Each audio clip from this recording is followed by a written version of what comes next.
I'm your host, William Cooper. Ladies and gentlemen, I'm proud to have as my special guest today William Morgan, who is one of the members of the Citizens Agency for Joint Intelligence and has been for some time. Now, that's all that we can tell you about his identity. You will hear from him his own story, what he's been doing, how he's been doing it, what kind of information he has collected for our organization, for the citizens of this country and of the world.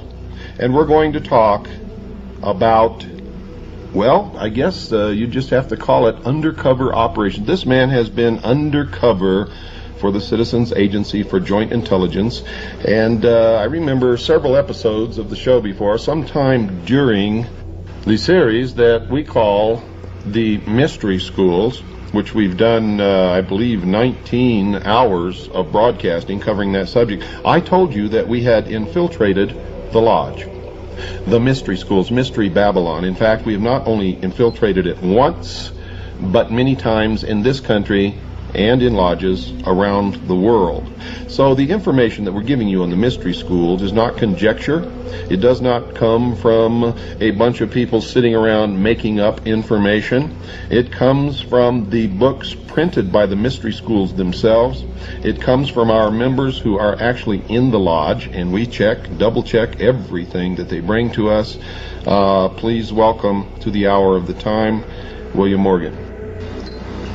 Thank you, Bill. You can call me Will, and I really appreciate that gracious and honorable introduction. Well, we're certainly appreciative of everything that you've done. Tell us, Will, how long have you been associated with the Mystery School? For over 2 years now. I became a Mason in June of 1991. And what happened? I mean, how did you ever even know about Freemasonry? At first, before I was exposed to your information, I was under the impression, as most people are, that they were a philanthropic organization dealing mostly with charity or possibly even in some way associated with unions. And as most CAGI members have come to know, that is entirely not the case. Did you have friends who were Freemasons? Yes, I worked with somebody who was a Freemason, and I've come to find out that that is usually the most common way that a person is exposed to the craft as they call it. So they call it the craft amongst themselves. This is not something that the public is normally aware. What does the craft mean? What does that term mean? Well, they consider themselves craftsmen because they're building something. And there have been many organizations throughout history with the incredible similarities to the present modern cult of Freemasonry that have called themselves builders, common scenes. They've associated with themselves always with the erection of a structure or the building of something that people just do not understand. We've come to understand that what they are erecting is the New World Order, and they've been working on it for thousands and thousands of years. That's correct. Now, did your friend or friends try to proselytize you or talk you into joining the lodge? No, not at all. I must admit I did go to them, and I was not entirely aware of the nature of their organization or of what was in store for me when I became a member, or brother, as they call it. Now, if you had not joined CAGI, would you still be sort of in the dark about the true meaning of Freemasonry, or do the members really learn the truth about the organization during their period of time there? Had I not joined CAGI, I would be as empty-headed and as trusting a sheeple as most of the Freemasons in America and across the world are today. They are not taught what the craft is about. They do not question authority at all. They, as a rule, and from my personal experience and observation, they obey the rules without question and to the letter. Now, a lot of people out there are going to wonder, and I know that Freemasons are going to bring this up, that if you didn't learn what you now believe that you know about the Mystery Schools in the lodge, how do you know that what you've learned while you become a CAGI member, how do you know that that is true? Well, because I can verify for myself. I can get up and check the facts and look again to verify what is going on about the Mystery Schools. But for what the Masons claim to be, they have absolutely no proof or evidence or even works of their own hand to prove that they are actually involved in charity work. Now, when you began to study, you were studying actually from two sources. You were studying the mystery religion in the lodge, actually, and you were studying what you were learning from the Citizens Agency, from Joint Intelligence, and trying to rectify the two, or bring the two together and make it fit. When did you finally decide that what you were learning in the lodge was really a deception? The absolute clincher for me, what absolutely decided for me beyond a shadow of a doubt, and yes, I had my suspicions since I had very first become a member. You don't take blood oaths, kneeling before an altar, swearing yourself to secrecy for all time without without the group that you're becoming a member of being suspect. But you did take these blood oaths. Yes, sir. I took all of them, and there were many. And so by the time you reached the degree level that you are at now, you've taken approximately how many oaths? I don't even recollect. I know that there were over 24 oaths before you can even become a master mason in a Blue Lodge of Freemasonry, which is a bit like primary school for Freemasons. The Blue Lodge is where they are brought in as new members from off the street, and most men who are involved in Masonry for their lifetimes consider the Blue Lodge to be the heart and soul of Masonry, because that is where it all begins and that is where it all grows from. But isn't it true that many Masons never advance beyond the third degree and remain in the Blue Lodge forever? That is absolutely true. Whether or not they do not choose to go forth, or whether they're totally unaware that there is anywhere to go, is up to personally the Mason that's involved. But many of them stay right where they're at and seem to be content with what they have.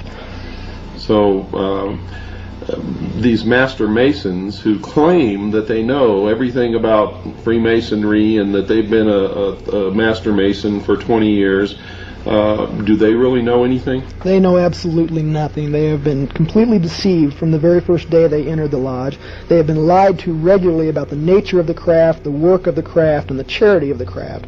My own lodge that I'm a member of considers its charity work for the entire last year to be the donation of $100, which is a little more than the dues yearly for 3 members. They gave $100 to a needy family, and through these very, very shallow and superficial acts, they consider themselves to be one of the greatest charity and brotherhood organizations ever to walk the face of the earth. A recent thorough investigation of the Shriners, who have literally made their reputation upon the fact that they contribute tremendous amounts of money to charity, but the investigation disclosed that of all the money they take in, less than 3% actually goes to any charity. Were you aware of that? No, actually I was not. I'm not a member of the Shrine, but I have been exposed to some of their numbers. I was hoping that it would at least be a little bit higher than that, because that says bad things about the Masons who are members of the Shrine. And as most people know, the Shrine is probably one of the largest quote-unquote charity organizations that there is. And one of the richest. But most of the money seems to go back into the lodge, or to the members, or to the retirement funds, or to the payment of the lodge officers. And this is something else people don't realize, that the lodge officers are paid and they have a retirement fund set aside for them. Is that true? Yes, that is true. Now, this doesn't apply directly to all officers of the lodge. I myself am an officer of the lodge that I was indoctrinated into, duly elected member. They operate in that kind of manner with elected officials that serve 1-year terms. But there is an exception to this rule, and that is the secretary and the treasurer. And the secretary keeps the books, and the treasurer keeps the money, and that points a very big finger as to where the true power in every lodge lies, because these two gentlemen who held these offices usually hold them for years and years and years. And they're not elected, and they're not accountable. Is that correct? They are totally unaccountable. The treasurer will give a budget report at a certain time during the year, and I listened to this report not 2 months ago, and if if an accountant in the business world attempted to give such a superfluous report to his boss, he would be fired on the spot. Now, just so our listening audience realizes that you're not just some yahoo who walked in off the street and went through the first degree and are now on a radio program trying to tell them you know something about Freemasonry. What is the level of your status or your degree, or how high have you progressed through the initiatory levels? It's not exactly something that any thinking individual would like to brag about, but I have shot like a rocket up the ranks of Freemasonry. Much like in America, excuse me, today, the Masons like to keep their members busy, busy, busy. They don't want to give them time to think about what they're doing, and they don't want to give them time to think about where they're going. They do this by ritual. All of Masonry is tied up in ritual, and you must memorize this ritual, and it is very, very extensive. Each office has its own whole slew of ritual to remember. But I worked hard. I've got a good memory. I rose through the ranks, and I'm now a 32nd degree Mason of the Scottish Rite of Freemasonry, Southern Jurisdiction, United States of America. And this is the same branch of Freemasonry that Albert Pike belonged to, that created the Ku Klux Klan, the B'nai B'rith, and the branch off the B'nai B'rith called the ADL, or Anti-Defamation League. Is that correct? Absolutely true. Albert Pike is considered to be a demigod among Freemasons, and actually a source of light all of his own. He took the Scottish Rite of Freemasonry, which did exist for some time before him. He took it after the Civil War and turned it into what it is today. He incorporated much of the pagan symbology into the degrees that are still used and practiced today. His name is revered. I've seen a bigger than life-size bust of complete bronze of Albert Pike that was created for $25,000. Some of that money was mine, by the way. They treat him next to godhood in the Scottish Rite of Freemasonry. Were you aware that Albert Pike was in constant communication and in concert with Giuseppe Mazzini in creating, not only creating, but Albert Pike at one time was the Sovereign Grand Commander of all Freemasonry in the world, and operated in concert with Giuseppe Mazzini in control of what we now know is the world body known as the Illuminati? The name Mazzini is familiar to me, and I have come across its connection to the Illuminati in my research, but no, I was not personally aware, and this comes as no surprise, because with the exception of my own personal research, most of my information comes from the archives of the lodges I have participated and visited, or from Freemasons themselves, and all information is questionable at best. Never once, with the exception of one word, have I heard any reference to the Illuminati, and yet my own research points exactly in their direction for the true source of the Masons' power and the reason for their concealment. But no, I did not know about Mazzini. Do the members of the lodge consider themselves to be illumined? All of them do. Without even knowing the definition of the term, the true definition of the term, they consider themselves illuminated. They go around, they have that secret little smile, and they generally talk, no, not generally, they always talk down about most of the other people in the world, and I've even heard grown men refer to fellow Americans, brothers, as profane, simply because they had not advanced through the ritual of Freemasonry.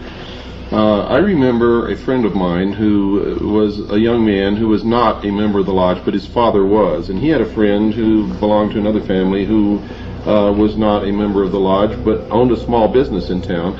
And his small business was being destroyed by the members of the lodge simply because he was not a Freemason, and the business was going to members or lodge brothers. And he asked his father why his friend's family was literally being destroyed by his father and others who professed to be members of a fraternal organization existing for the benefit of the community. And his father told him, and I'll never forget this because it literally crushed my friend.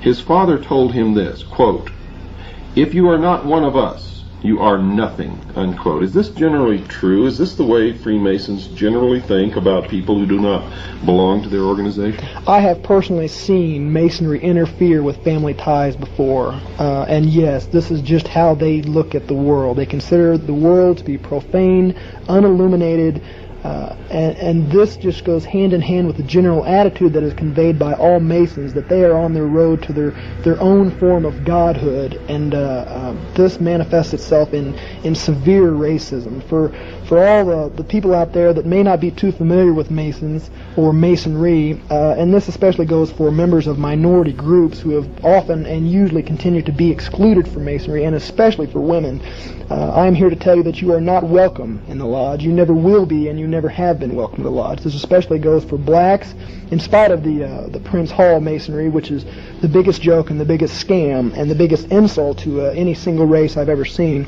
and especially for women. They do not want you, and they consider you totally ineligible and unable to understand what they do. You told me something the other night that I found just incredible. You said that you could go to any Prince Hall Lodge in any black community and the doors would be open to you and you'd be welcome, but if one of those members or brothers of the lodge of the Prince Hall Lodge came to your lodge and tried to come in and participate in the ceremonies or whatever you call them, what would happen?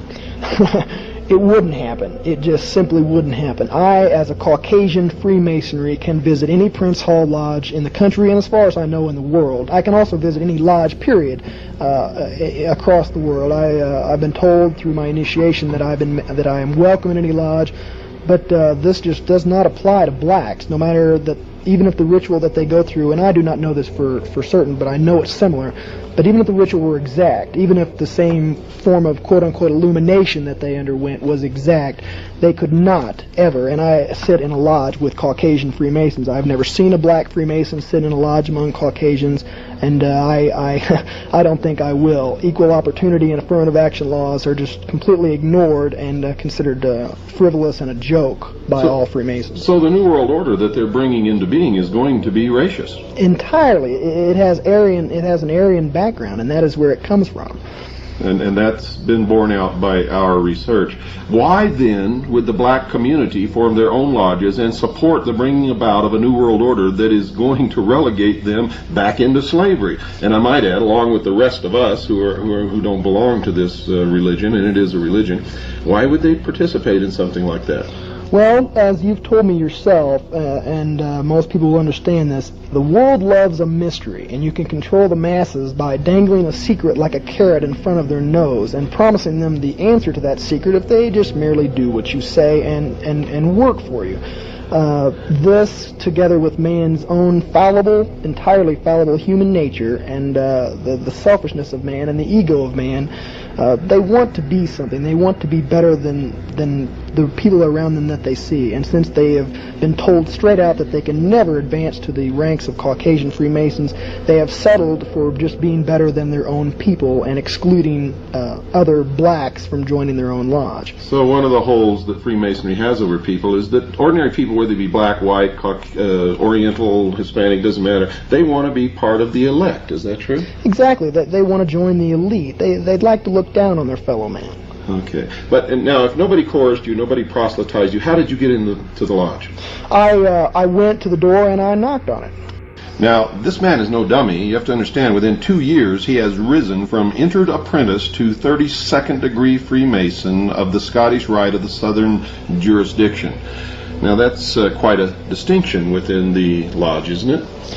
Well, yeah, it can be considered as such. It does get a measure of respect from those who never advance past the 3rd degree of Master Mason.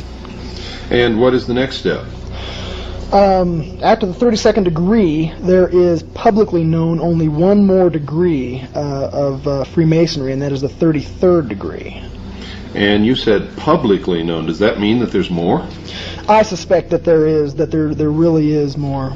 Do you know that for sure? No, I do not. I do not know it for sure. I've heard there's a man by the name of Reverend Jim Shaw who was he actually still is by Masonic law, who still is a 33rd degree Freemason. And when he became a 33rd degree, he knew another Mason who was going through the same ritual, who said that he was going to advance even further because he had professed a support for the Luciferian doctrine that they preach.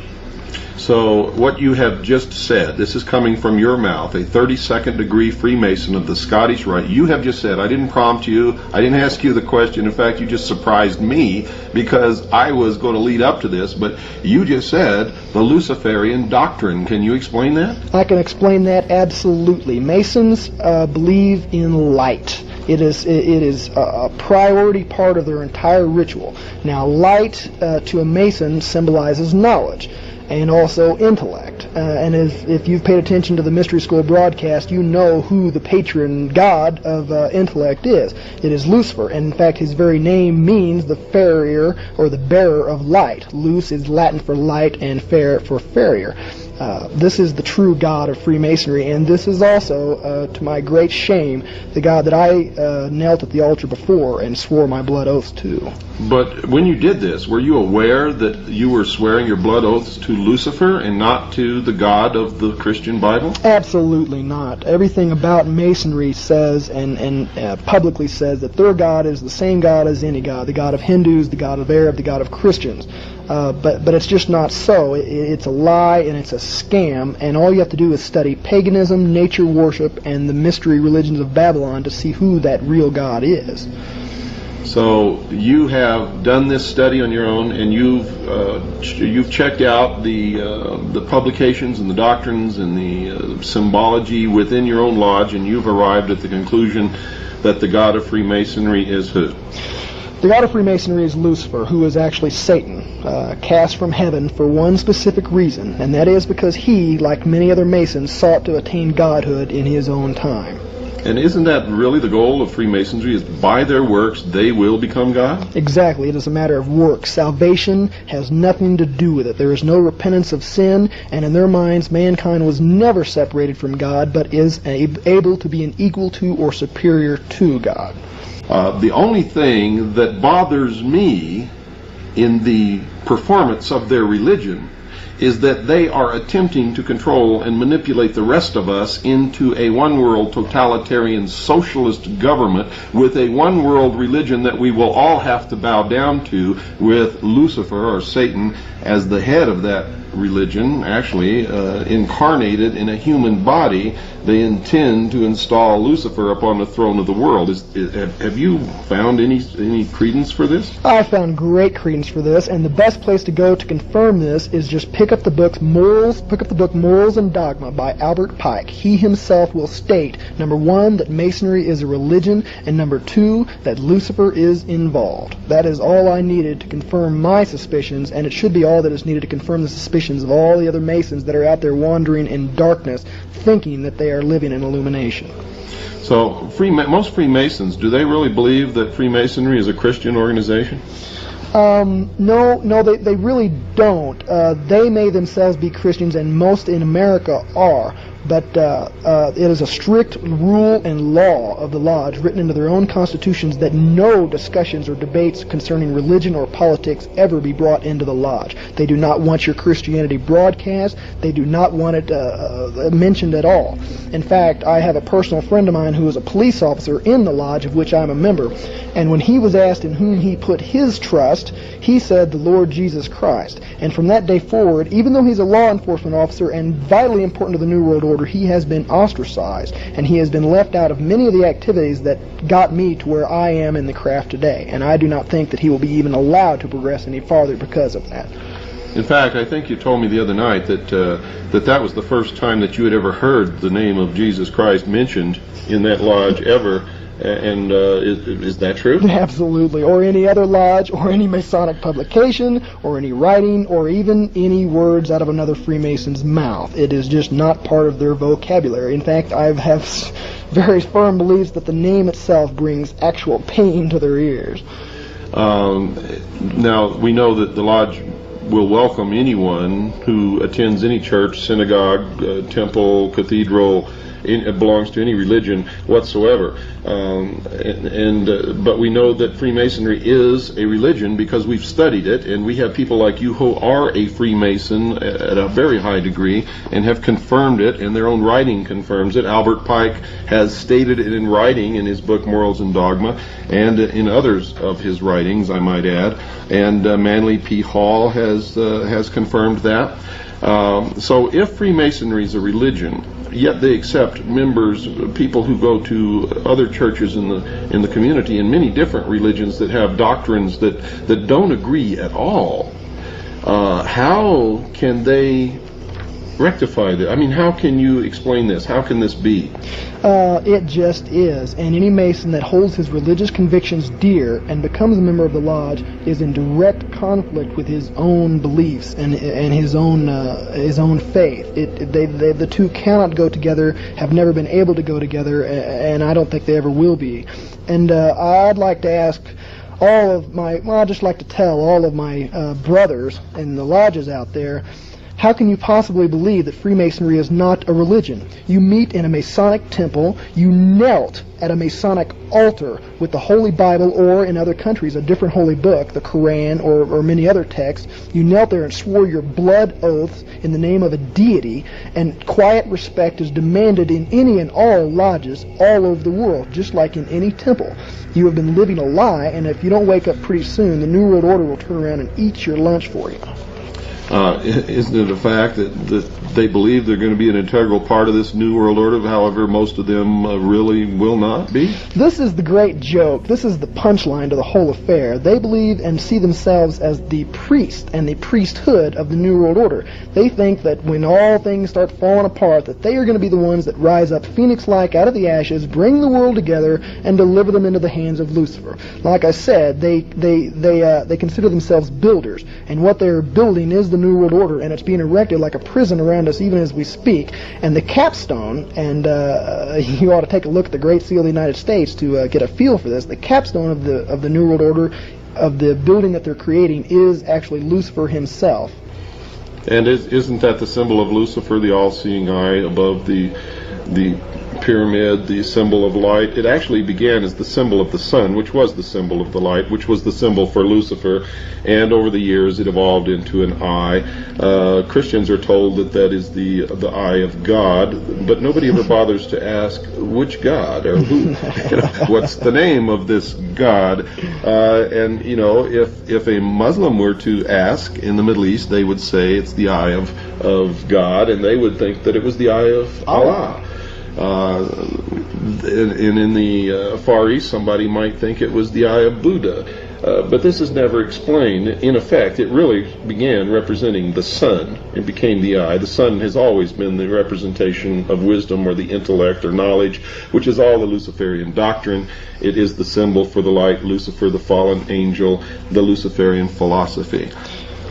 These are facts. This is just the way it is. I'm holding in my hand this very moment an official Masonic medallion that is handed out to many Masons as a gift, especially at entered apprentices. At the very top, and taking up the main position in this medallion, is the all-seeing eye.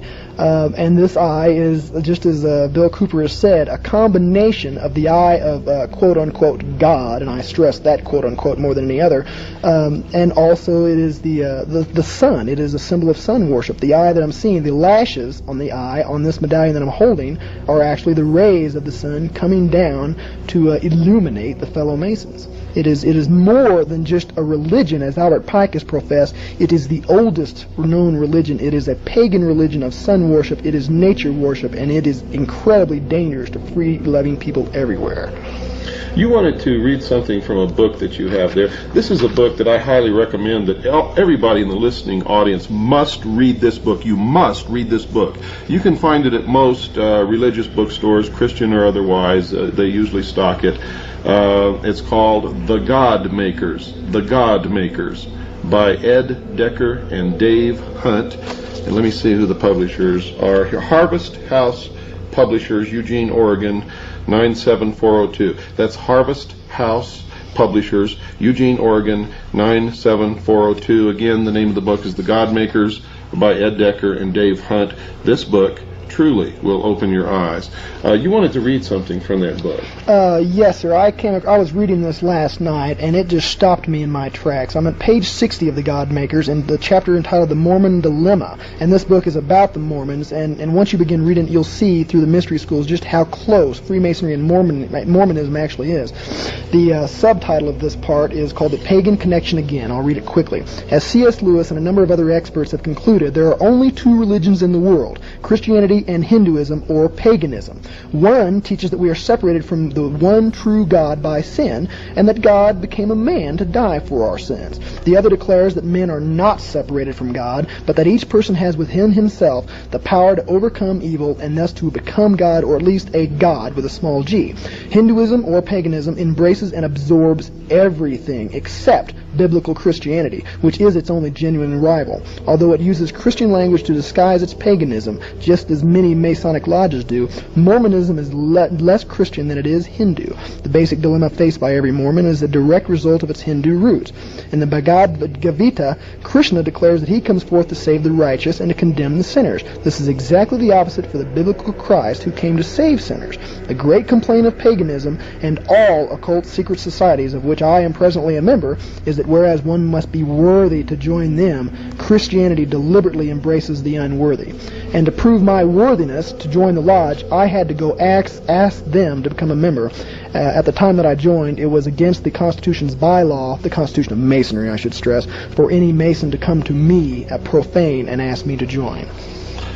And in effect, actually, isn't the Mormon Church just another branch of the old mystery religion of Babylon? It can be nothing else. They have 3 degrees. They have ritual that they adhere to. They are sworn to secrecy with blood oaths inside of a temple. They have a structural hierarchy that is in the structure of a pyramid, and all those that are initiated into this temple ritual seek nothing else but to climb the pyramid. The reward, the carrot that is dangled in front of their nose to keep them working hard, is that they will experience and attain godhood for themselves. And many of the rituals that are practiced in the temple are the exact same rituals that are practiced in the Masonic temple. I cannot personally confirm this, but the research that I am involved in at this time supports this, and also the research of experts who are far better and far more along in their work than I am totally supports this claim, and you should verify it for yourself. Absolutely. You know the warning that we always give on this show: don't believe anything that you hear on this show or any other show or from the President or Dan Rather or anyone until you check it out yourself. If these people are involved in subverting the freedoms of others and bringing about a one-world totalitarian socialist government, which we have confirmed that they are, then it is our business and our duty to stop them. Bingo, Bill, and you've hit upon something that is a catch-22 for all Masons. Part of the blood oath says that you can never, and you must swear this on penalty of very painful and bloody death, that you will never, ever release any of the secrets of Masonry to a member of the profane, to somebody out there in the big world. But when you become a Mason, and as I did, I always ask questions wherever I go. I asked some hard questions, and I got nothing. There were no answers forthcoming. They looked me straight in the eye, and they said, "I can't tell you." How do you rectify what you're doing on this show with the oaths that you took saying that you can't do this? Well, we've discussed this, and I have had some personal dilemmas that I've had to face, but I genuinely believe that when they do not tell me the whole truth about what I'm getting into, in fact, when they deliberately mislead me and deceive me about what I'm getting into, that must totally invalidate the contract or the oath of which I've sworn. It just cannot be any other way. They have lied, and I have been honest, and I have been forthcoming to them, but they have not returned it as such. And I found myself in the same position, folks, because when I was in the military, and specifically with the Office of Naval Intelligence, I had to sign security oaths saying that I would never talk about anything that I was involved with. But later, when I began to realize that I was going to have to, I also understood that the only things that I would talk about were those things that the intelligence community, the military, those in the government were doing to destroy the sovereignty of the United States of America, the Constitution, the Bill of Rights, and to bring about really a traitorous new government, the New World Order, and that I was not going to be involved in any traitorous activity, and my first and only loyalty was to the Constitution and the Bill of Rights of the United States, and not to some phony manipulation called a security oath, which many people are trapped under, thinking that they cannot talk about many of the things they participated in that are actually destroying this nation, destroying the Constitution and the Bill of Rights. These people are traitors, and I could not be a traitor, nor will I ever be. What do you feel about this new world order that's coming? It makes me want to vomit. You're absolutely right. They are traitors. They have turned their backs on their people. They have turned their backs on their country. They have turned their backs on their family. They are living a lie, and it's not going to turn out exactly how they think. They are like the cops, the police officers in America that are deliberately destroying the Constitution and treating their own people as an enemy. They can't be a cop forever. Neither can you be a practicing Mason forever. One day that protection that you cherish so much must end, and when it does, it will turn around and it will gobble you up like it's gobbling up so many other people right now. Well, not only that, but many Americans are waking up. The patriots in this country, the people who really understand and love the Constitution and Bill of Rights, are going to have an awful lot to say about what's happening. And, of course, there are other people like me, like you. We have the largest civilian intelligence gathering organization in the world, operating full-time, breaking this secrecy down, bringing together the truth. And now we're running out of time for another episode of The Hour of the Time, folks. I want you to remember, we love you, we care about you, or we wouldn't be doing this. Good night. Tonight is part 2 of our interview with William Morgan, and many of you are wondering if that's his real name. No, it is not. We protect CAGI members. We never tell anyone how many CAGI members we have, where they're at, what their names are, anything. None of that information is given out, not even to other CAGI members. Now, we use the code name or the pseudonym of William Morgan simply because the name William Morgan is significant in the past of the secret society called Freemasonry. William Morgan was murdered by Freemasons after having revealed, printed in a book, some of the secrets of the lodge, and this was done back in the 1800s. Of course, the fraternity of Freemason denies that they murdered William Morgan. However, their version differs significantly from the official version and from the proof and the evidence that we have spent many hundreds of man-hours digging up on the murder of William Morgan. Will, welcome back. Thank you, Bill. It's a pleasure to be here, and I'm really proud and happy to be here and doing what I'm doing. You know, I don't think a lot of people realize that you're risking your life by doing this. The oaths that you have taken, albeit because they were fraudulent, you thought that you were making an oath to the God of the Bible, and in fact you were making an oath to Lucifer, which nullifies those oaths, but they still, the Brotherhood, the Order, the Illuminati, the Freemasons, could still carry out the threat of those oaths, which is murder. Is that not correct? Absolutely correct. No matter what I may personally feel about or what common law or the actual law may view about those oaths as taken, the Masons that are involved consider them to be absolutely applicable to any transgression. And they have been enforced, and the bloody punishments that are part of the oaths have happened to Masons before, and they will happen again, I'm sure. Now, you are what degree? Let's get that out for the people in case we have some new listeners tonight. What degree are you? I am a 32nd degree Freemason of the Scottish Rite of the Southern Jurisdiction of the United States. And what is the official title of that degree? The official title is the Sublime Prince of the Royal Secret, and that is not only the title of the degree, it is also the title of the ritual that the degree is conferred to. And just to show you how important that is, after going through the ritual and getting the degree conferred upon me, I could neither remember anything sublime or even remember what the secret was that they told me. Why is it that you couldn't remember the secrets of the degree? Well, that's a bit of a long story, and I won't go entirely into it, but it started off, the day I was conferred, began at 6 o'clock in the morning, and they just rushed through it. There was no memory work to do, as in the Blue Lodge, where a person has to memorize the ritual and then give it back. You just sit there and received in an audience-like capacity. And when it came to swearing the oath, you merely held up your hand and said, "I do." You also did take that oath kneeling on one knee, as you did in the Blue Lodge. Let's get into some of the ceremonies. How does this start? It begins in the Blue Lodge with the first degree of entered apprentice, and it goes up, and you've actually traversed 32 degrees of initiation. Are there side roads off of this? Well, it's a bit difficult. The Blue Lodge is where everything begins, and the Blue Lodge where Mason is initiated at is called the Mother Lodge from that time after, in specific reference to him personally. Now, once you get past the 3rd degree, become a Master Mason in your Blue Lodge, you are able to hold an officer, or hold a chair as an officer inside the lodge, and you can spend up to 10 years going through the chairs and becoming an officer. But after that, you can either go to the Scottish Rite or the Yorkish Rite. There's a fork in the road of Masonry, and the Scottish Rite is by far the most popular and undoubtedly the most powerful. Now, the York Rite has 7 degrees. Is that true? True. The highest of which being the Knight Templar degree. For all those people out there who think that the Knights Templar are in no way associated with Masons, you're dead wrong, and you haven't done your homework.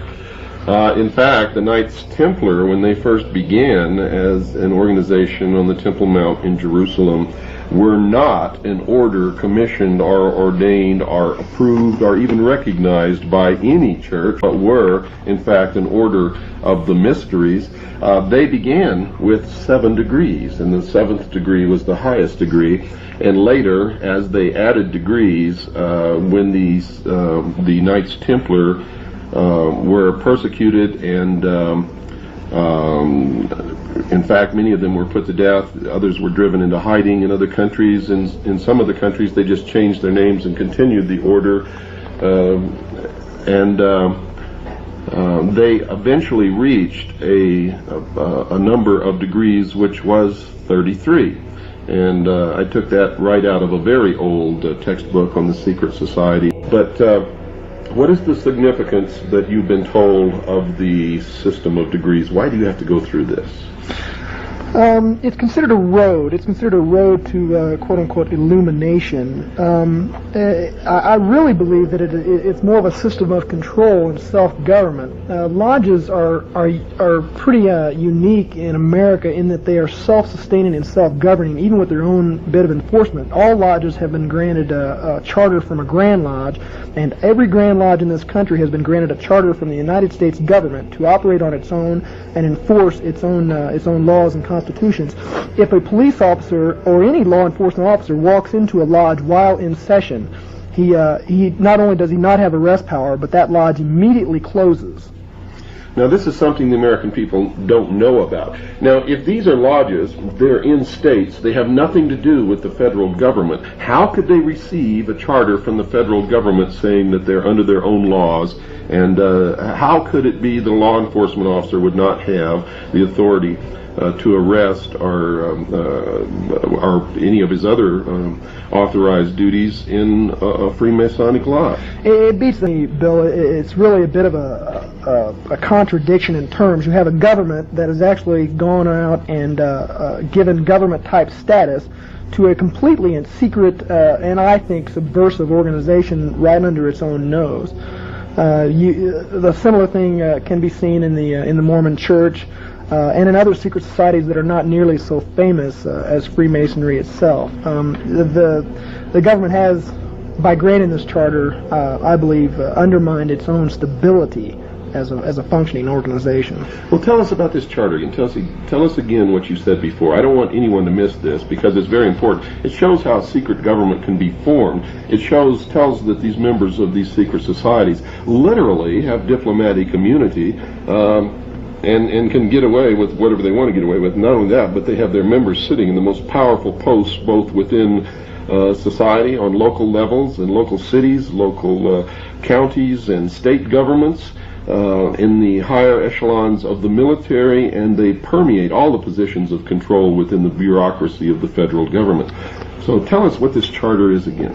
Okay, it's a document put out by the federal government, and it can be any government in the world. To my knowledge, every government in the world that has lodges in it has granted a sovereign charter to the Grand Lodges under its jurisdiction.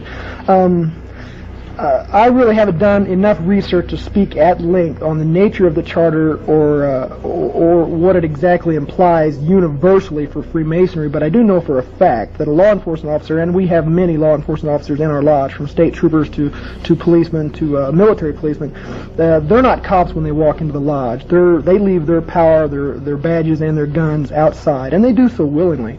That's a pretty good example, but I think the best example comes from the Knights of Malta. And here's another one for you guys out there that haven't done your homework. I'm reading from the glossary of a book entitled Freemasonry, A Celebration of the Craft, which is put out by the craft itself, and it defines Knights of Malta as a Christian Masonic degree based upon the medieval Knights Hospitallers and emphasizing the Christian virtues. Well, you can leave the Christian out of it if you like, but what's interesting about the Knights of Malta is they actually do have diplomatic immunity as an organization. They can bring goods in and out of this country without going through customs, and they cannot be arrested or they cannot be detained or charged with any crime by any law enforcement officer in the country. They're above sovereign. As far as I know, they're above most government officials that are in the land. That's a fact, and they actually carry diplomatic passports. I know several people personally who are members of the Knights, the Sovereign Order of the Military Knights of Malta, and they carry diplomatic passports and they began as citizens of the United States of America.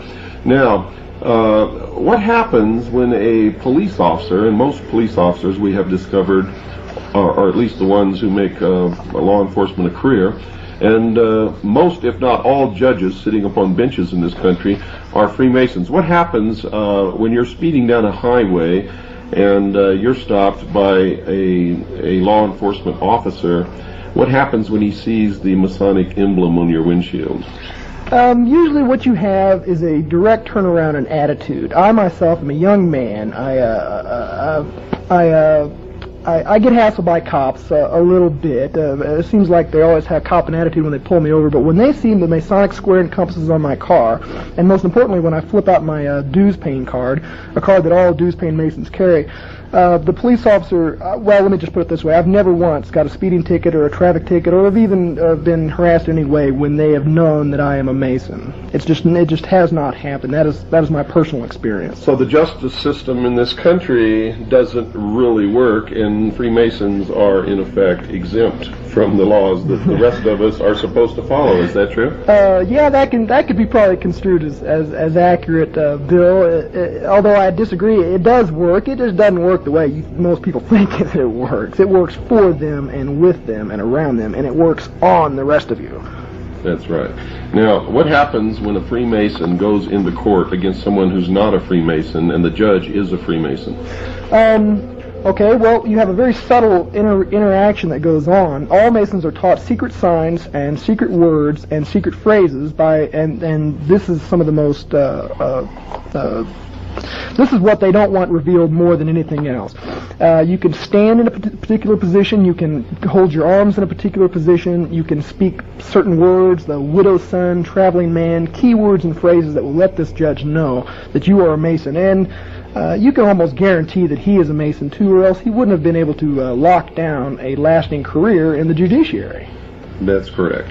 And that would explain why some people just don't seem to ever get prosecuted for anything, and others who may commit the same crime or a much lesser offense seem to be inordinately punished, given such a heavy burden of punishment, while others who have done the same thing receive either nothing or a pat on the wrist. Well, brothers look out for each other. It's just the way the system works. It's a buddy system. It's a you scratch my back, I scratch yours. As a matter of fact, in the oath that a Mason swears, he swears that he will uphold and defend a fellow Mason in any problem that he may encounter, treason and murder alone excepted, but they left at their election, which means that even if a fellow Mason is a traitor to his country, we know that could never happen. If he's a traitor to his country, his brother Mason has his own choice whether he wants to turn him in or not. He is not obligated to do so, and obeying the laws of Masonry above the laws of the land, he's probably not even going to consider it. So, in other words, one way of infiltrating and controlling our society and our government, both on a local, state, and national level, and the military is for one of the Freemasons to get into a position where he can then appoint or hire Freemasons below him. When people come to apply for that job, who gets the job? That's self-explanatory. The Mason will get the job every time. Another part of the oath is that you will look out for the interest of your brother Masons in whatever capacity they may be in. In fact, it could probably be construed that not giving the job to a brother Mason would bring serious repercussions if discovered inside the lodge, and may even be a violation of the oath.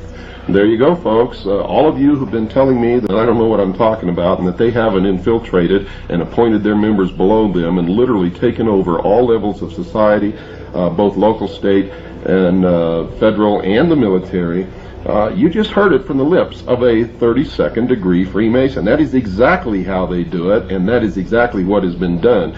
You have to understand that since this country was conceived and brought into reality, Freemasons have controlled it. And their goal always, from the beginning, was to bring about a one-world totalitarian socialist government. Our forefathers knew full well the foibles of human nature. And this country was described in their own words as the great experiment. And the experiment, folks, was to find out if we truly could be responsible, could rule ourselves, would not give in to the foibles of human nature and give our country and our individual freedoms and rights away. Would you concur with what I've just said? I couldn't argue with you, and I wouldn't want to start an argument with you, Bill. I have heard higher-level Masons refer to the United States in their writings and in person as a Mason nation. It is erected by them. If you look at the signers of the Declaration of Independence, if you look at the forefathers, you'll see who was involved at the very beginning of this thing. And I'm not saying that all our forefathers are bad or evil. They certainly are not. They created the greatest nation ever known to man. But some of them were Illuminati, and there's no denying that. The course that they set us upon was in the end self-defeating for us. It occurs to me that I need to tell you folks out there something. This young man who's on this program is a member of the Citizens Agency for Joint Intelligence, and there are literally hundreds of brave men and women all over this country and the world who are gathering information, bringing the truth out into the open. This young man on this show has risked his life to tell you what he's telling you tonight, and if his identity were ever to be discovered, he could be murdered by the secret societies that he is revealing. He is one of my heroes.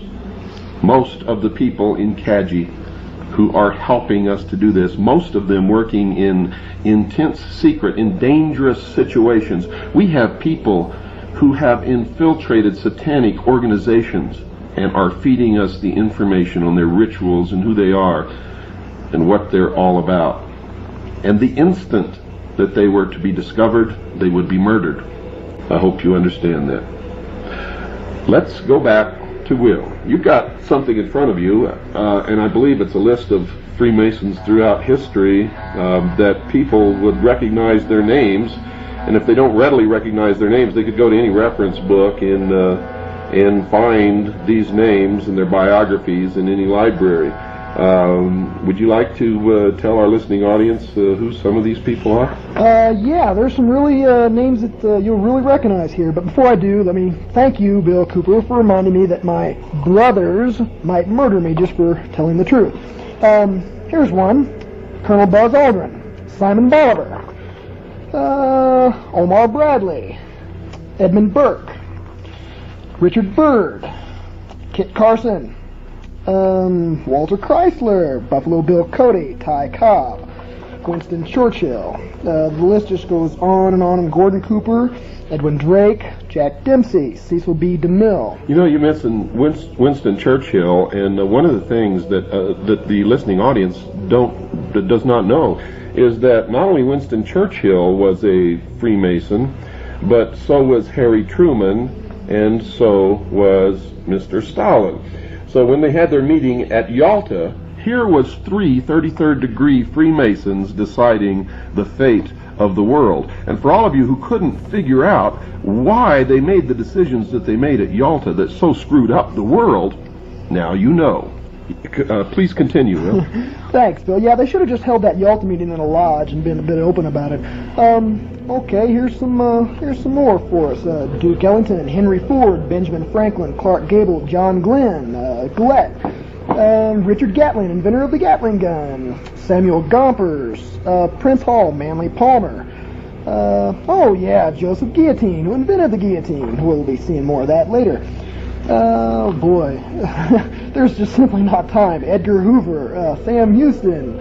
For those of you who did not understand his reference to, we'll be seeing more of the guillotine later, when the New World Order actually succeeds in taking control of the world, executions will be public, and the secret societies believe in blood atonement.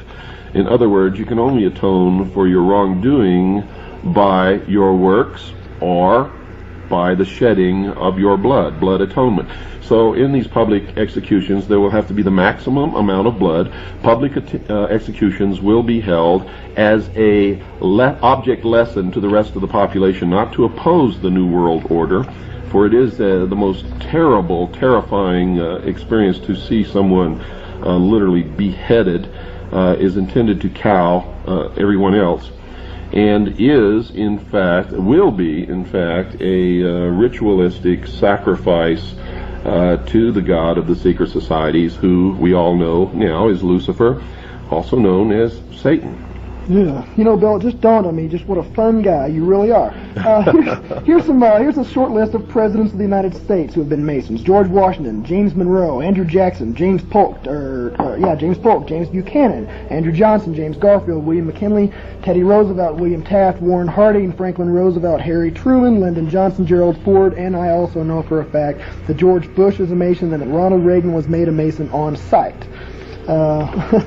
Like I said, the list just goes on, and these are not even a partial fraction of a percent of the famous Masons that have existed throughout history. Well, John Wayne was a Freemason, wasn't he? The Duke was a Freemason, absolutely true. And, we're not in any way belittling the accomplishments or the contributions to society of any of these people.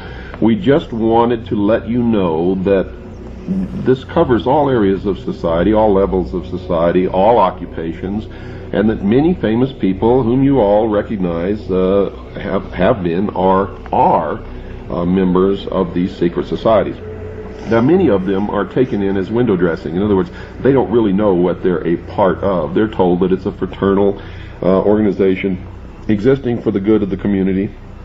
And of course, in any organization, if you can get famous celebrities to belong, that's a feather in your cap, because the public, for some reason, thinks that if a celebrity belongs to something, then there can be nothing wrong with it. But that's the way people believe. That's absolutely true. Most of the celebrity names that I mentioned in this list are there just simply as window dressings to give a good appearance to the craft, but some of them absolutely are not. And I'm reading still from this book published by Masonic Publishing Company, and it states that Joseph Smith, founder of the Mormon Church, was absolutely and undeniably a Freemason.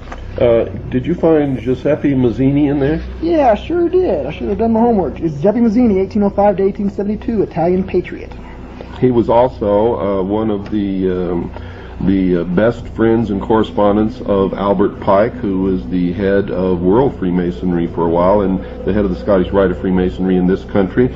He established, with others, the Ku Klux Klan, the branch of Freemasonry known as B'nai B'rith, which the ADL operates out of. And the ADL, folks, for those of you who don't know it, are under intense investigation now for spying upon agencies and departments of the United States government and police departments, and actually stealing records and passing them on to the secret societies and to the State of Israel.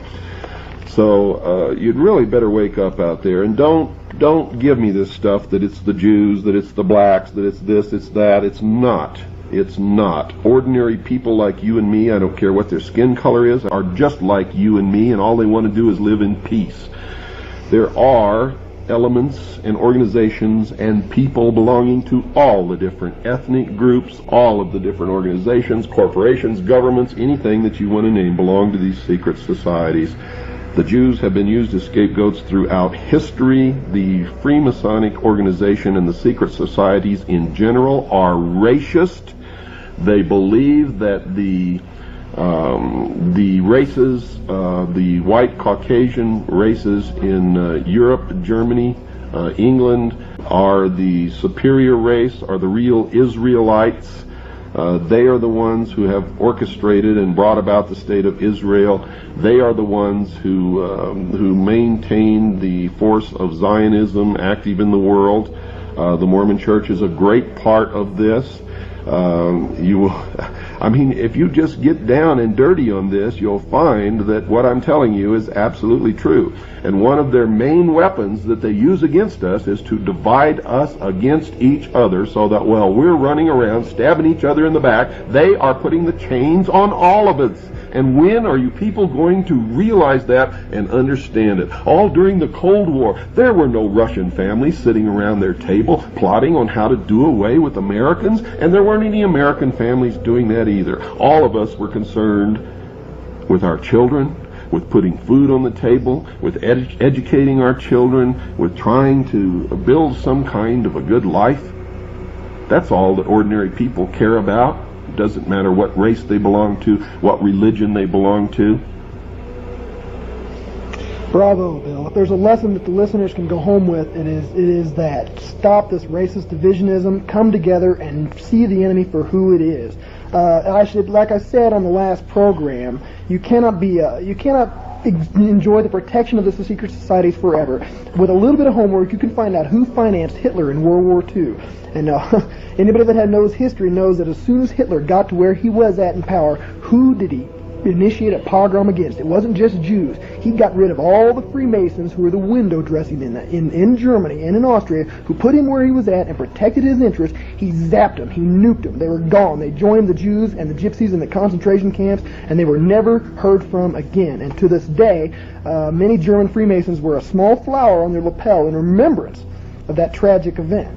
You cannot enjoy that protection forever. You are doomed to fail if you depend on these people for your life. That's correct. And remember, the primary method that they use is this. Conflict creates change. They create the conflict that they know will bring about the solution that they want. They get it to appear as if the people are screaming for the solution, and then they give it to them. Something that the people would never have accepted in the first place. But remember, conflict creates change. They believe in the Hegelian principle of conflict resolution. You have a thesis, an antithesis, and the clash of these two creates the solution to the problem which they've been aiming for all along. Now, you also have to understand that controlled conflict creates desired results or change. So the method of bringing about controlled conflict is to have your people leading both sides of the conflict. So when you talk about Republican or Democrat, forget it. At the highest level, they're both the same. When you talk about populist versus communist or whatever it is, forget it. At the highest level, they all belong to the same organization. When you look around in the Patriot movement, remember, most of the leaders in the Patriot movement are on the same side and belong to the same organizations as the leaders of the secret societies that are trying to destroy this country. The conflict between the two, which they are trying to create now, will ensure the destruction of the Constitution, the Bill of Rights, and then they will step forward with the answer. 1,000 years of peace under the United Nations. But you're going to have to make concessions to get it. You're going to have to give up your freedoms, your individual rights. But they will protect you. If you buy that, folks, you are indeed a fool. Does this confirm what you've discovered in your quest for the truth? It certainly does. It is history repeating itself with empty promises of nirvana and utopia on earth that has never come true, and you always have to be the one to pay for it. Always. It's just, these people do not believe in a fair fight. They do not join a race that they have not fixed. They don't take those kind of risks. Okay, you've got about 10 seconds. If you had the ability to say something to the American people and to the world, what would it be? It would be to wake up, folks. Look, you've got an enemy out there. They're coming together. There's a convention of Southern Baptists that have come against the Freemasons, meeting in Houston in 15, 16, 17 of June of this year. I suggest that you look into that. Welcome, Will, once again to the hour of the time. Thanks, Bill. It's a pleasure to be here. Tonight we decided that we're going to talk about some of the symbology connected with the rites of Freemasonry, the secret symbols of identification, and things of that nature. Wherever you want to start, go right ahead. Okay, well, all the important symbols and passwords are incorporated into the first 3 degrees. The handshake, I think, is the most widely used Masonic symbol. It consists of an ordinary handshake, except the thumb of the person who is a Mason goes onto the third knuckle of the right hand of the person he's shaking hands with. If you've ever shaken hands with somebody and they seem to have a funny grip, or possibly even, I always thought it seemed kind of feminine to me because the hand just wasn't strongly wrapped around your hand when you're shaking hands with somebody, you can have a pretty good idea that they're trying to feel you out and see whether you're a Mason like they are. The first 2 degrees, that was the hand grip of the 3rd degree. The first 2 degrees are the same, except first degree the thumb goes on the first knuckle, and the second degree the thumb goes on the second knuckle. But those are very, very rarely used.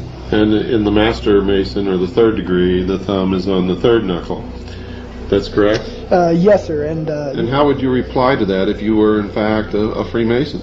You do the exact same. It becomes a combined grip, and your thumb is on his 3rd knuckle, and his thumb will be on your 3rd knuckle, and you can't miss it if somebody tries to slip you this handshake. So it's not really a true handshake in the sense of the word that most people have learned to shake hands.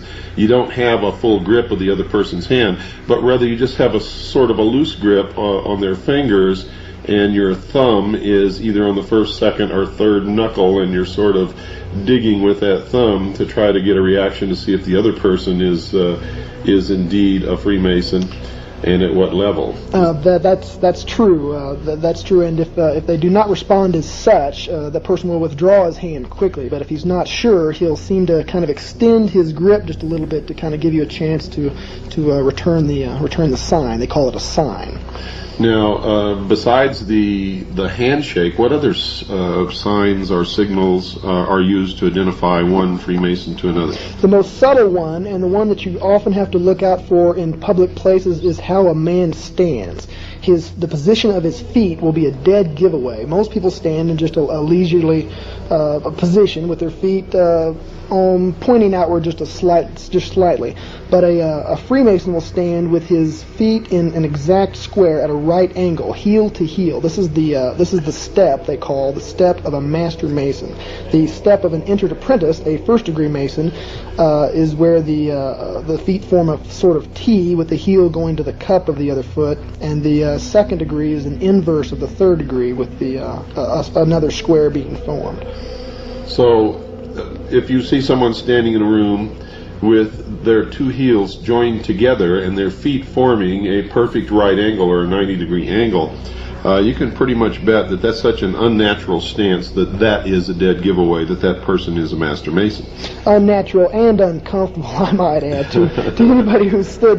You're forced to stand like this when you become initiated. And also when you return the ritual, you have to do memory work and memorize the ritual and then give it back before you are raised to the sublime degree of a Master Mason.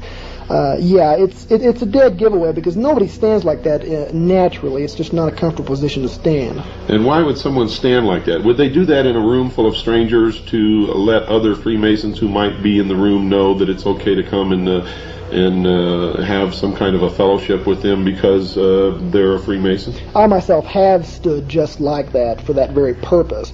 Because it's just noticeable. It's a way of broadcasting who you are and talking to the rest of the world without the rest of the world being able to interpret what exactly you are saying. In other words, if you're not a Mason, you might look over and say, boy, that guy's kind of a nut. Look at the way he's standing. Whereas a Freemason would say, that's a brother of the craft. I'm going to go and to meet this fellow. Absolutely, that's generally the way it works. Most people just aren't aware of all these signs and symbols incorporated into the craft. But a Mason lives and breathes these things. Every time he goes to lodge, he takes on this position. He does the hand signals. He usually gives the handshake to his fellow brothers just to keep in practice. These things are so much a part of Masonry and of Masons that they spot them wherever they go. Okay, so we know the handshake, we know the heel-to-heel in the right angle. We talked in the last broadcast about I raise my hand to the square, or I raise my arm to the square. And what are some of the others? Well, the others are the hand signals, and these are also used in every single lodge meeting. And these are, to Masons, these are what are most easily and most commonly used to communicate between Masons their identity. Of the first degree, the hand signal is you take your left hand, palm upward, and put it near your waist, and then your right hand palm downward just above your left hand, forming a bit of a cube, and you hold your hands like such, and that's the symbol, the hand signal of the first degree. Now the penal sign, as they call it, is taking the right hand and drawing it in a slashing motion across the neck, and this refers to the penalty of the first degree, which is having your throat slit from ear to ear. Now, if this were truly a benevolent fraternal organization, why in the world would they have an oath and a penal sign to tell other members that they could have their throats slit? And there are many others, depending upon what degree and what oath we're talking about. Why would they do that if they were really and truly a benevolent fraternal organization, bearing in mind that grown men take their oaths very seriously if they understand the oaths and they're not being defrauded or lied to when they take the oath, and fully intend to carry out whatever oaths that they take. This is not a joke. They're not children. This is not play on the playground. The question answers itself. You're absolutely right. This is not a joke. In fact, it's deadly serious. These are the heart secrets of the majority of the craft. Even though they're not illuminated brethren, even though they don't really know what's going on around them or what they're doing, they have sworn to keep these secrets above all else, because if a non-Mason or a member of the profane knows these secrets, he can just walk right into a lodge and sit down and be exposed to everything within. I hope you're listening, folks. Now, just for the benefit of our listeners or someone who may have just tuned in, are any of your fellow brother Masons out here who may be listening? Now, you took the oath, but you're revealing the secrets. Why are you revealing the secrets if you took the oath? Because I took the oath under a fraudulent contract as such. I was told that it was a benevolent organization, that it dealt with charity, that it was arranged around God. All three of those things are bold-faced lies, and I can prove their falsehood. In fact, anybody can prove their falsehood with just a moment's bit of research. There are many more reliable sources than I for information that you can go to find out the true nature of this craft, and many religions in the world, including the Baptists and the Mormons, have condemned Freemasonry as being exactly what it purports not to be. It's not benevolent, it's not charity organized, and it's not centered around God. Well, it's funny that you mentioned that the Mormons have condemned Freemasonry when they carry out the exact same rituals that are carried out in Masonic Lodge in their temple ceremonies. And most Mormons are indeed, as was Joseph Smith, members of the Masonic Lodge. Our research shows that the public statements of the Mormon Church are often, and I mean often, contradictory to their true beliefs and what they really practice in their daily lives within the temple. They are, in fact, a secret society, a secret organization that practices the same rites as the Masonic Lodge within their temple, and have the same goal, and that is that the practitioners of the religion of the Mormon Church will, in fact, become God. And that is, of course, what the other secret societies, and we're talking right now, the Freemasons, they're really all the same organization. They're working toward becoming God. It is. It's a quest after godhood, and all I can say about the Mormons, and there are many, many similarities to Masons, is that a pagan is a pagan is a pagan. It's nature worship. They believe in the laws of the universe as being what they have to answer to, and if you know these laws, you can manipulate the populace. It's elitism at its very best. Now, let me ask you this for the benefit of our listeners also. Many people write me letters and say, hey, my dad or my uncle or my cousin or my friend is a Freemason, and I've asked them about these things, and they've told me that it's not true, that it's all a lie. Will Freemasons lie to hide the truth? Every single time, if the truth will give away what they don't want to give away. In fact, I've been lied to by brothers in the craft that are allegedly or supposedly teaching me and instructing me in what goes on. If they told the truth, it would scare away their members, and it would end up in universal condemnation of what they're doing. No reasonable and moral person could possibly subject themselves to such bloody oaths and to such total secrecy.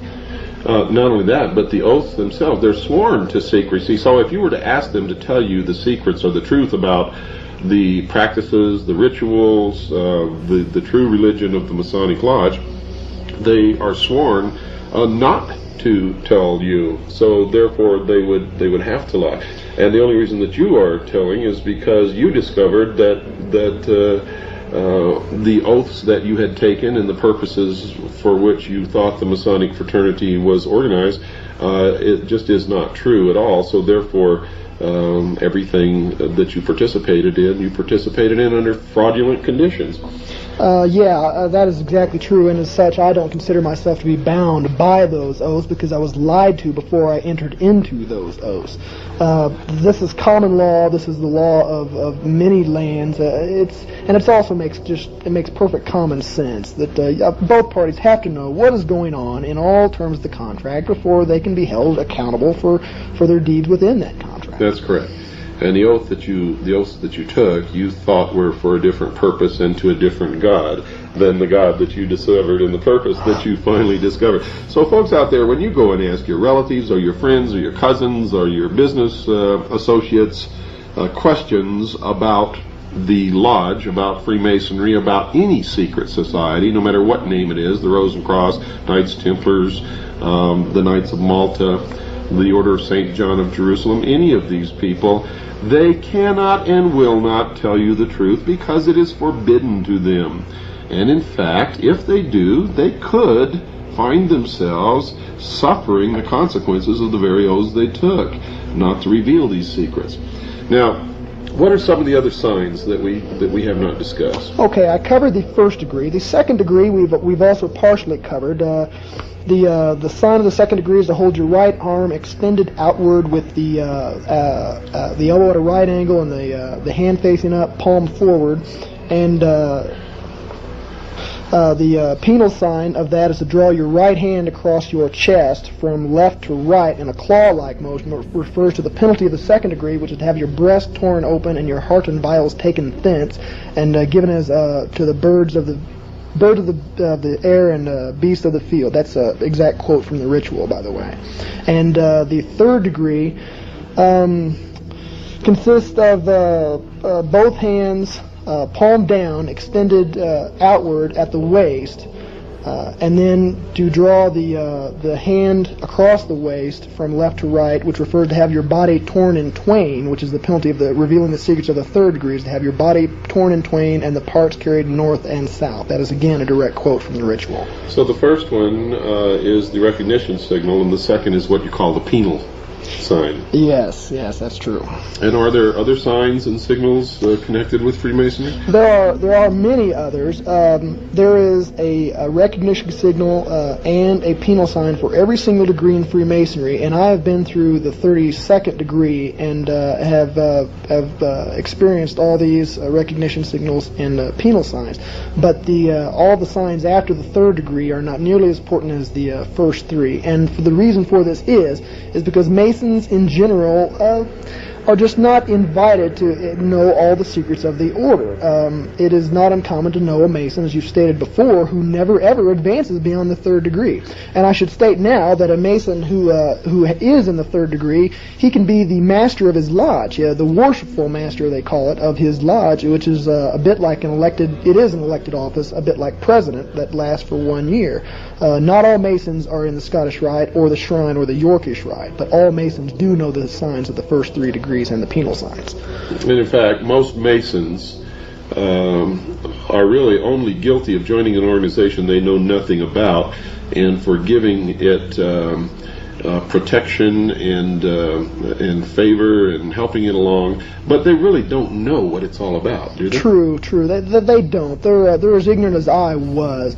And if they're out there listening, I'd like to say that you can follow the exact same path I have followed. Now that you know the truth about the craft, whether you believe me or not, you should go out and verify for yourself. And once you do verify for yourself, you are no longer bound by those oaths either. They are fraudulent, and they're ridiculous and unreasonable and brutal in many ways. Not only that, but once you do know about it, you are no longer innocent, but you are, if you don't do something about it, or leave the lodge, or do as this young gentleman is doing, help us to relieve ourselves from the yoke of these secret societies who are planning on stripping us of our freedoms and our rights. If you don't, then you are a fellow conspirator and are just as guilty as those who have always known. And you better understand that, because I'm telling you right now, patriots in this country are getting fed up. And the purpose of this show is to prevent bloodshed.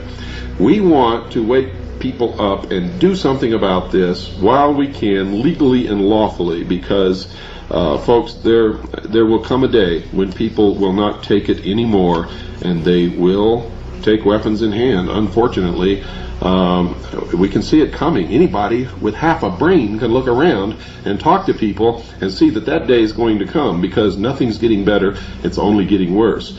And we don't want that to happen. That's why we're doing this. That's why I've dedicated my life, and that's why I've suffered so much in my life to try to wake people up, is to prevent that kind of thing. And they are dead set upon seeing their dream come true, aren't they, Will? They have dedicated their lives, their labors, and indeed their entire faith to this. And you have not exaggerated or overrated the problem at all. This is dangerous, people.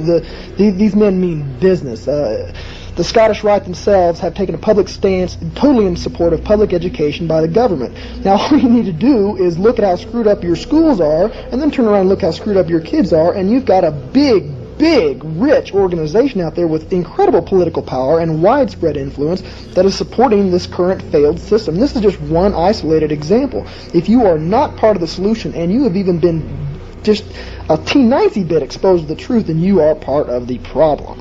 That's correct. And we know that public education, conducted and supervised and organized and funded by the government, is one of the planks of the Communist Manifesto, written by Karl Marx and Frederick Engels. Now, why would Americans ever support such a thing?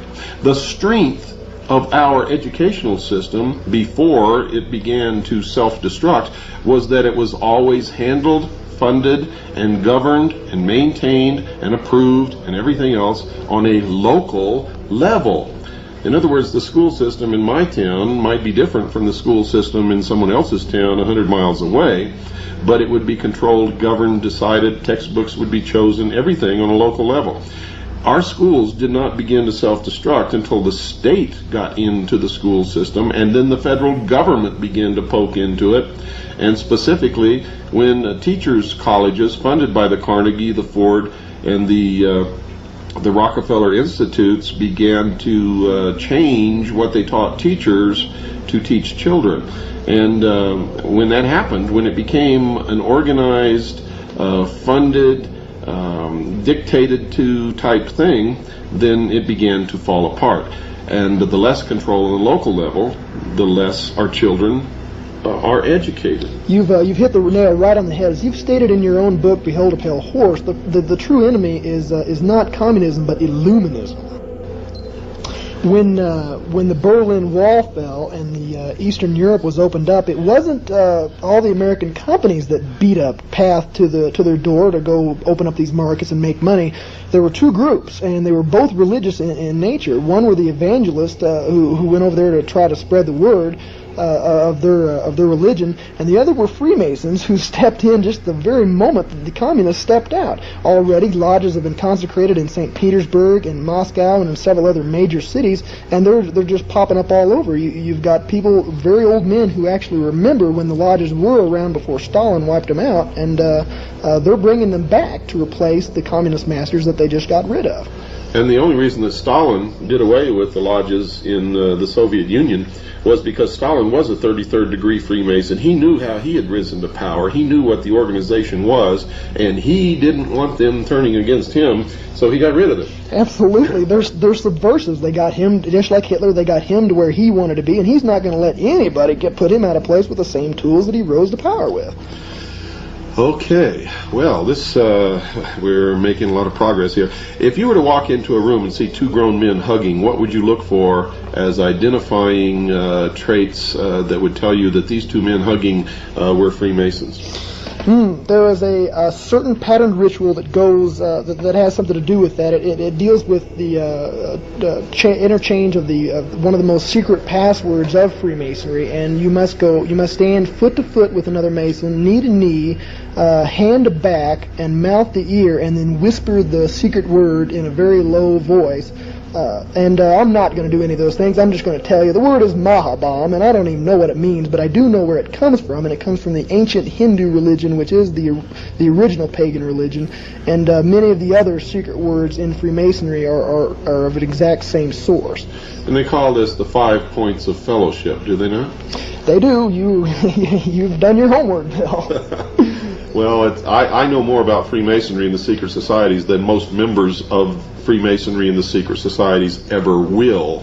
I was, as I've told my listeners, and as I've published in my book, a member of D-Malay when I was a teenager. I went to exactly 3 meetings, and D-Malay, folks, is a branch of Freemasonry for children, for teenagers actually. And I attended 3 meetings, and my father was transferred to Japan, and I never attended another meeting ever. But I do believe that that's what got me, in fact I know it is, that's what opened the door for me to enter as a member of the Office of Naval Intelligence many years later. When I filled out my forms for security clearance, there was nothing on there for the Order of D-Malay, but I knew that it was a branch of Freemasonry, so I checked Freemasonry, and by golly, all of a sudden things began to open for me that had never opened for me before, and which most people who are not Freemasons find impossible to enter into. And I was surprised for a while and a little mystified until I discovered the real reason. But every member of naval intelligence that I ever met was a Freemason, and most of them wore their rings. What are these rings? How can someone identify the ring of a Freemason? Sticks out like a sore thumb. It looks a bit like a fraternity ring or a football ring or any other signet ring, and on the very top of the ring will be a square and compass set in what looks like a large A shape, with the square on the bottom and the compass on the top, forming what looks a bit like an A, but it's not.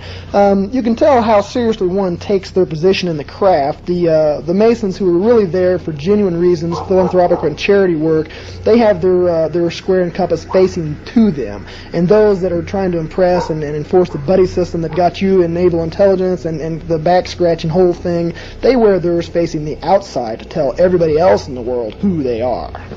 But really, the only ones who really know, unless you were to ask them what that ring meant, are our fellow craft Masons. Absolutely. I shouldn't say fellow craft, that's the second degree. Our fellow brothers of the lodge. You've got something there you want to say, I think. Yeah, I'd like to give a little message to my brother Masons out there. I know that all those who are listening are thinking some pretty hard thoughts about me. You're thinking things like that I'm a traitor to the craft. Well, I'm thinking that you're a traitor to your country. And if you think that I've betrayed my brothers, I feel that you've betrayed me with your deception.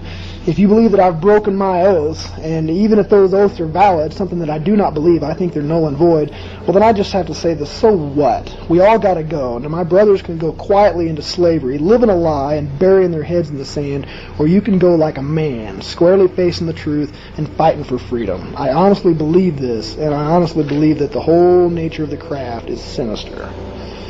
Wow, that's quite a statement there, and I certainly admire you for saying that. I had no idea that you were going to do that. In fact, you showed me the piece of paper just as the music was beginning to fade out and indicated to me that you wanted to say something. So, yeah, wow, that's pretty good.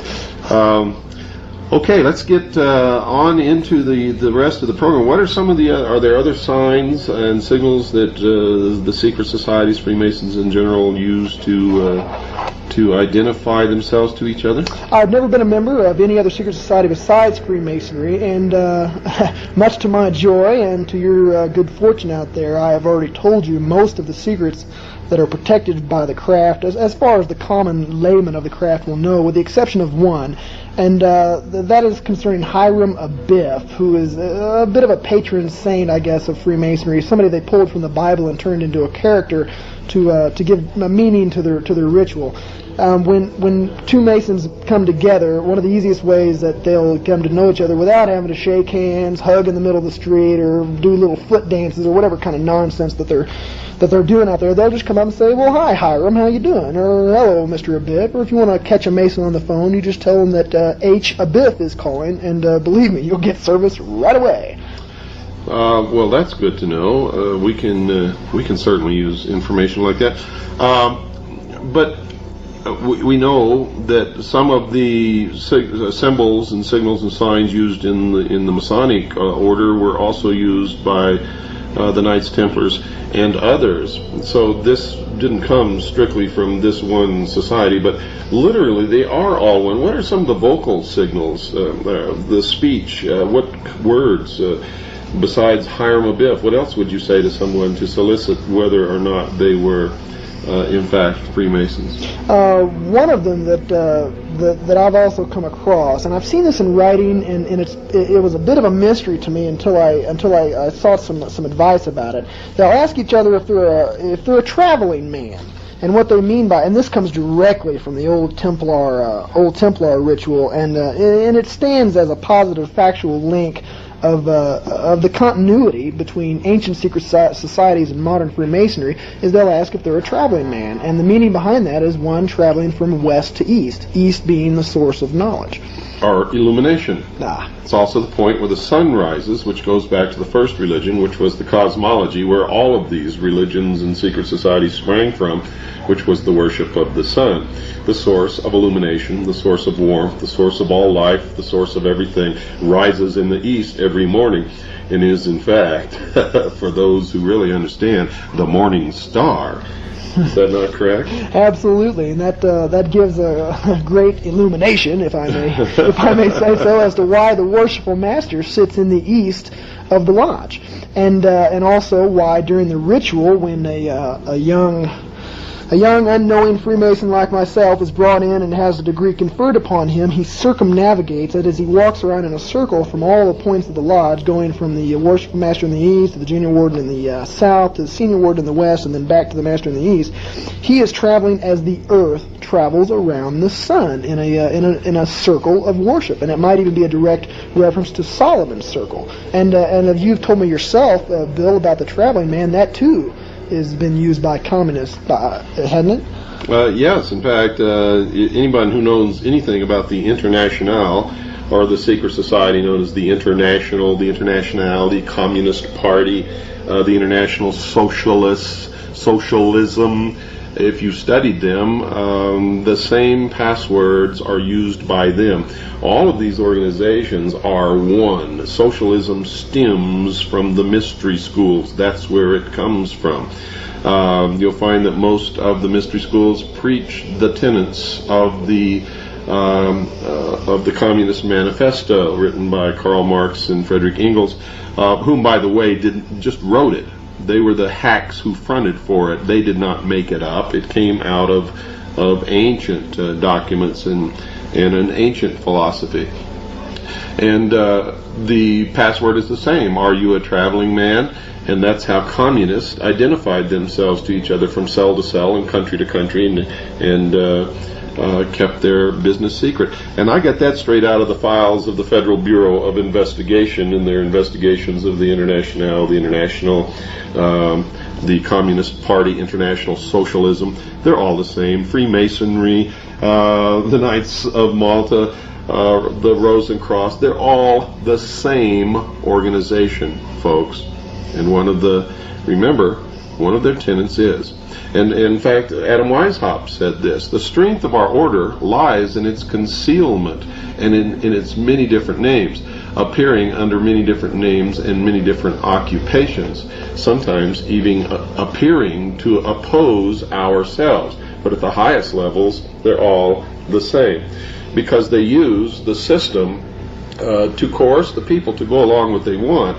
If they want to change something in a certain direction, they'll look at the population, the society, the problems that exist, and they will intentionally foment a problem in order to get the people to cry for an answer to that problem, which will be the direction that they want to take that society into. They will create two opposing groups.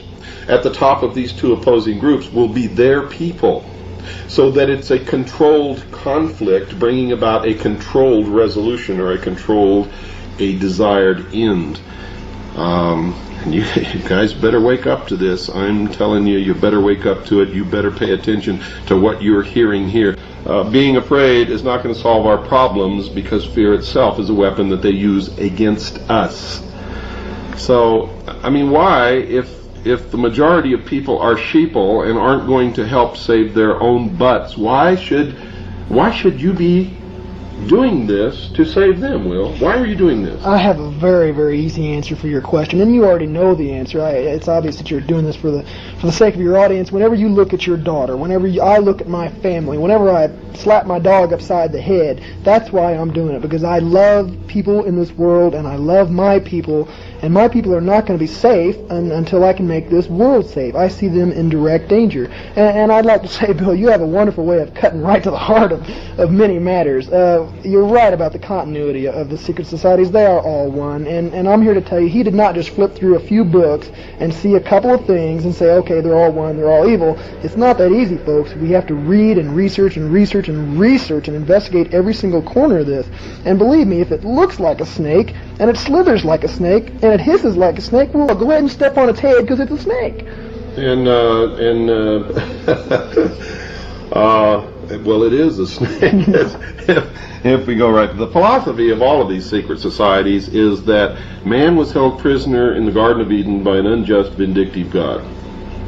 That he was denied his own chance to become a god. And that Lucifer, through his agent Satan, set man free with the gift of intellect, the gift of knowledge.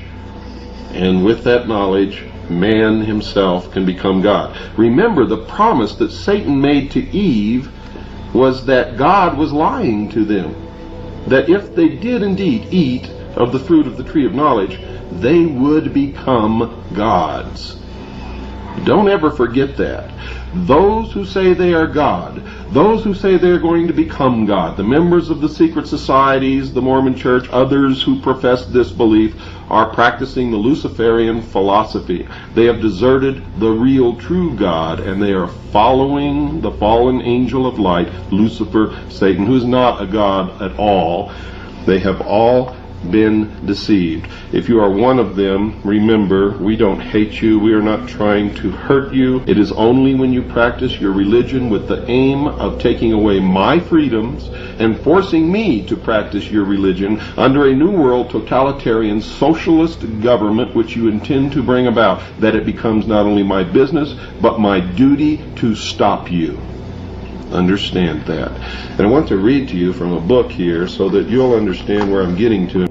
This is taken from the Secret Societies of All Ages and Countries. It's in 2 volumes.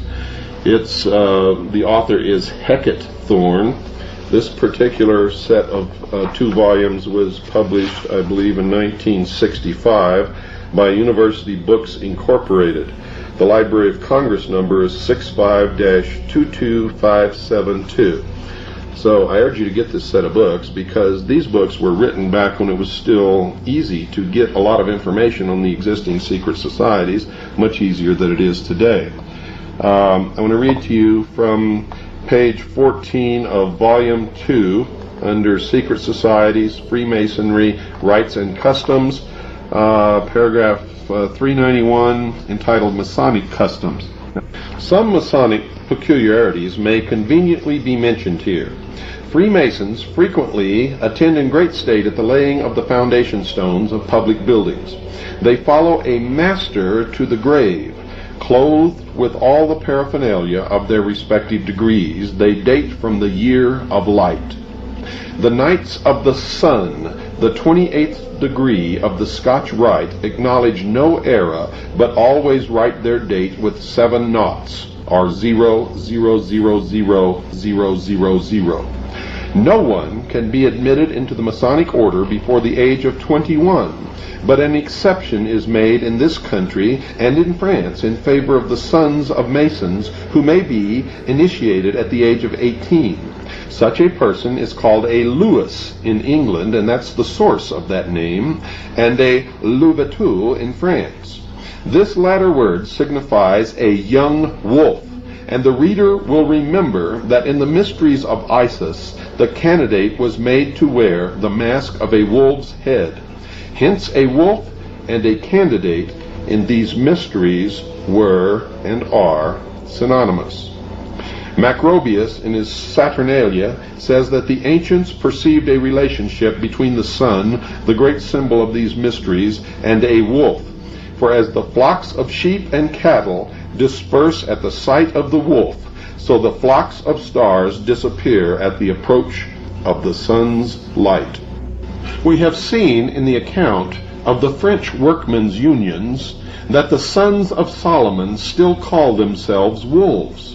The adoption of the Louvetou into the lodge takes place with a ceremony resembling that of baptism. The temple is covered with flowers, incense is burnt, and the godfather is enjoined not only to provide for the bodily wants of the newborn member, but also to bring him up in the school of truth and justice. The child receives a new name, generally that of a virtue such as veracity, devotion, beneficence, and the godfather pronounces for him the oath of apprentice, in which degree he is received into the order, which in case he should become an orphan, supports and establishes him in life.